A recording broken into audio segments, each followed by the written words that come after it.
Jean-Pierre Brice-Olivier, je suis l'auteur aux éditions du Cerf de 2 livres, Oser la chair, paru en 2014, qui a obtenu en 2015 le prix du livre de spiritualité Panorama la Procure, et puis Au-delà de l'amour, la miséricorde, paru en 2016.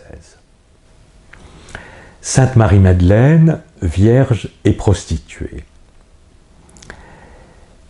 C'est d'abord une formidable libraire de la Procure de Paris qui m'a parlé de ce livre. Elle m'a dit, après Oser la chair, « Mais pourquoi ne faites-vous pas un livre sur Marie-Madeleine ?» Et en effet, je ne peux rien refuser à Marie-Madeleine. Alors pendant quelques mois, j'ai eu beaucoup de difficultés et je n'ai pas pu écrire.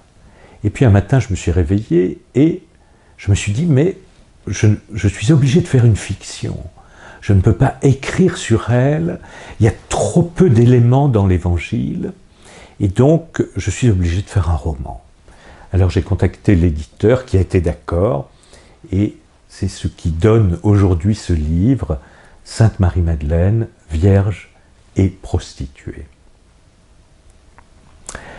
Le titre, Sainte Marie-Madeleine, vierge et prostituée, où je la déclare sainte, vierge et prostituée, les termes semblent s'opposer, mais ils ne s'opposent que si on les réduit.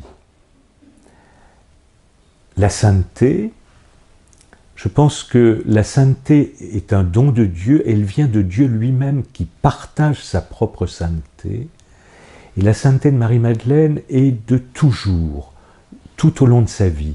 La sainteté ne dépend pas des actes, de ce que nous faisons, mais elle dépend du cœur.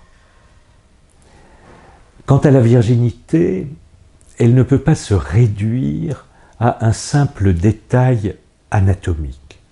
Vous voyez ce que je veux dire? Pour moi, la virginité est quelque chose qui irradie l'être entier, qui fait partie de la personne. Et là encore, cette virginité va faire partie de Marie-Madeleine tout au long de sa vie. À aucun moment, elle ne perd cette virginité.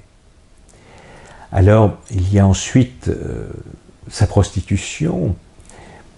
La tradition veut qu'elle ait été prostituée. Jésus aurait chassé 7 démons d'elle. Tout ça nourrit aussi beaucoup de fantasmes dans sa relation avec Jésus lui-même. Mon texte reste fidèle à ce que nous disent l'Évangile et la tradition. Marie-Madeleine, une femme libre, une femme qui intrigue, qui questionne. Par exemple, pourquoi cette femme, tout d'un coup, se retrouve-t-elle contrainte à la prostitution? En tout cas, j'ai eu énormément de plaisir à écrire ce livre. Quelque chose qui se déroulait devant moi. Et je crois que je suis fidèle à Marie-Madeleine et que je ne trahis pas sa vérité, que je ne trahis pas qui elle est. Et j'espère que les lecteurs auront autant de plaisir à lire ce livre.